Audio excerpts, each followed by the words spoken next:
뭔가 여기 수상한 남성이 등장했다고 합니다. 백성문 변호사님. 네, 영상 보시면 아마 시청자 여러분들도 바로 눈치챌 수 있을 것 같은데요. 제가 보면서 설명드리도록 하겠습니다. 네네. 영상 보시죠.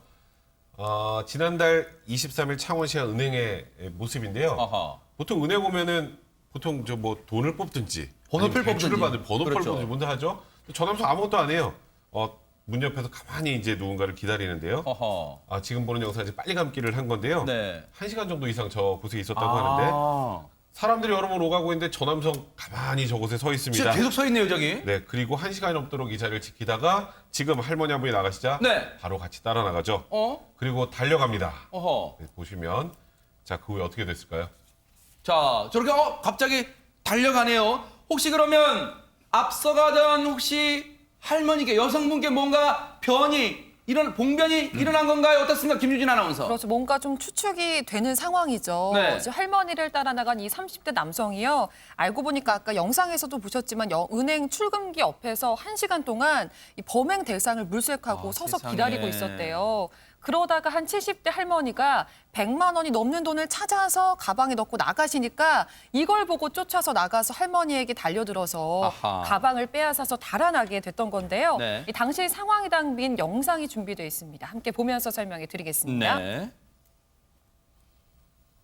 돈을 빼앗은 남성은 전력 질주하면서 골목을 벗어나는 모습입니다. 아하. 저렇게 빨리 달려나갔는데 할머니가 따라가실 수가 없었겠죠. 다시 은행으로 돌아오셔서 이 사람들에게 도움을 요청을 했고요. 사람들이 놀란 할머니를 안심시켜주는 동안 은행 직원이 경찰에 신고를 했습니다. 네. 그리고 이 남성은 지내고 있던 숙박업소로 들어와서요. 이렇게 옷까지 갈아입고 다시 나가는 모습입니다.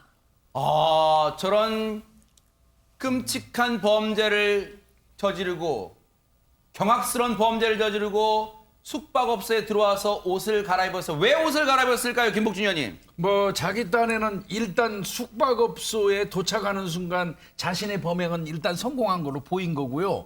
이제 밖에 나갈 때는 그 옷을 그대로 입고 나간다면 거의 적발될 수 있잖아요. 그러니까 나름대로 위장한다고 한 거지만 네. 저거 불가능합니다. 왜 그러냐면 네네. 경찰이 신고받고 나가서 그 창원시에 있는 CCTV 관제센터 쪽에다가 네. 협조를 구했어요. 아하. 그래서 각 도로마다 범행 이후에 저 사람이 움직이는 동선 조금 전에 나왔잖아요. 네. 숙박업소 주변으로 가는 것까지 다 나왔단 말이죠. 아하. 그리고 인상착의를 경찰관들이 매섭게 보고 있기 때문에 네. 저 사람 옷 갈아입고 나왔지만 나오자마자 바로 검거될 수밖에 없었던 거예요. 아하. 그렇다면 저 뭔가 자신이 기거하던 곳이었을 것 같아요. 왜냐하면 숙박업소에 들어왔는데 옷을 갈아입었다 뭔가 준비되어 있다는 것이었잖아요. 그러면 옷을 저렇게 갈아입고 나왔을 때 검거가 안 됐을까요? 천만의 말씀입니다. 그 이후 영상 보시고 이어가 볼까요? 네. 뭔가 자신은 머리를 굴린 거예요. 그런데 여자친구랑 걷다가 경찰의 매 눈에 걸려서 바로 현장에서 도주를 하다가 저렇게 검거가 됩니다. 나쁜 짓을 하면요, 대한민국 경찰 앞에서는요, 꼬리가 밟히게 돼 있고요. 대한민국은 삼면이 바다예요. 동해서해 남해 다 북한 가지 않고서는 잡히게 돼 있어요. 관련해서 경찰 얘기 들어보시고 이어가 보도록 하겠습니다.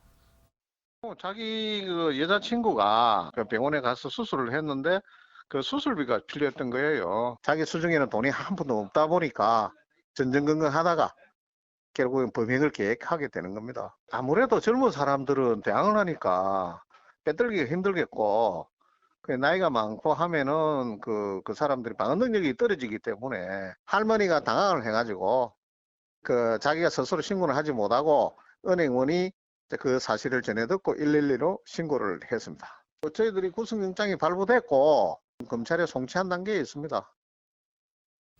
홍종선 기자님, 이 남성 시쳇말로 찌질남이네요. 이렇게 훔친 돈으로 자기 여자친구 수술비를 댄다고 그걸 기뻐할까요? 지금 이제 경찰 말씀 들어보면 수술을 이미 했다고 했고 혼자 나갔던 남성이 지금 그 뒤에 보면 같이 길을 걷고 있어요. 추측을 해보면 퇴원을 시켜야 되는데 수술을 했는데 퇴원비가 없어서 이런 나쁜 짓을 한 것 같은데요. 저는 여자친구 입장에서 생각을 해봤습니다. 몸의 병은 고칠지 모르지만 마음의 병이 들 것 같아요. 정말 이게 어떻게 보면은 135만 원을 훔쳐서 그걸로 해결이 된 상황인데 이게 정말 엄청 큰 돈도 아닌데 네. 정말 이렇게밖에 해결을 못 하나. 네. 그리고 앞으로 이 여성분은 그럼 이 남성분 어떤 미래를 함께 해야 될까요? 고민이 깊어질 것 같습니다. 네. 이 남성 지금 구속은 된 상태인데 백성문 변호사님 걱정되는 건 저 돈을 여자친구란 사람의 수술비로 일단 쓴 것 같아요. 그렇다면 피해를 당하신 어르신의 입장에서 이거 어디가 돌려받습니까? 그거는 조금 확인을 좀 해봐야 될 것 같아요. 일단은 아까 범행 현장에서 자기 숙소로 들어가서 빨간 옷으로 이제 아예 정반대된 색깔로 갈아입고 나서 여자친구를 만나서 금방 검거가 된 거기 때문에 저는 개인적으로 생각할 때 그 돈으로 수술비를 다 낼 상황까지는 아니었을 것 같아요. 아하. 그렇다면 뭐 이 부분에 대해서는 피해 회복이 가능할 거고요. 그리고 만약에 이제 본인도 지금 구속이 된 상황에서 형을 조금이라도 적게 받으려면 그럼 합의를 해야 되겠죠. 아하. 합의를 하려면 본인이 아마 그 돈을 써버리지 않은 상황이라면 전부 돌려주는 방법으로 어떻게든 할머니에게 용서를 구해야 하지 않을까 싶습니다. 근데 김복준 의원님, 예. 저 영상을 보시고 물론 예. 은행 측에 무슨 책임을 아예 전가하는 그런 차원은 아니지만 오해는 마세요. 다만 그런 생각이 듭니다. 요즘에 이제 은행의 업무를 보러 올 때 앞서 우리 백성문 변호사 설명하셨지만요. 뭔가 수상쩍으면 청원경찰 이분들이 가서 어떻게 오셨습니까라고 뭔가 물어본다든가 하면 약간 범죄를 미연에 방지할 수 있었지 않았나. 뭔가 그리고 저 어르신도 어떻게 하면 좀 이런 비슷한 범죄에서 시청자분들도 범죄에서 벗어날 수 있을까 좀 예방책 좀 알려주세요. 글쎄 저기는 보안요원 청원경찰분이 없지 않았을까 싶기도 하고요. 아하. 만약에 보안요원 분들이 있으면 또 일반 그 은행 직원들하고는 그 사안을 보는 시각이 달라요. 직무가 다르기 때문에. 아하. 그럼 청원경찰분이나 이런 분들 계시면 가서 반드시 물었을 거예요. 선생님 어떻게 오셔가지고 이렇게 오랜 시간 여기 계시냐고 물었을 것 같은데 아하. 아마 없는 곳 같기도 하고요. 왕왕 없는 곳이 있더라고요. 네, 있습니다. 네네. 그래서 그렇게 좀 보이고요. 은행원 분들 자기 직무하기도 바쁘지만 어려운 부탁일지도 모르겠습니다만은 직무하시는 과정에서 조금이라도 수상한 그 사람의 흔적이 보이면 그러네요. 관심 갖고 신고해 주시는 것도 네. 그 좋은 일 아닌가 싶습니다. 그러니까요. 사후 약방문보다는 뭔가 사전에 미리 일을 막으면 더 좋지 않을까. 그래서 드리는 말씀이니까요. 너무 불쾌하진 않으시길 또 바라겠습니다.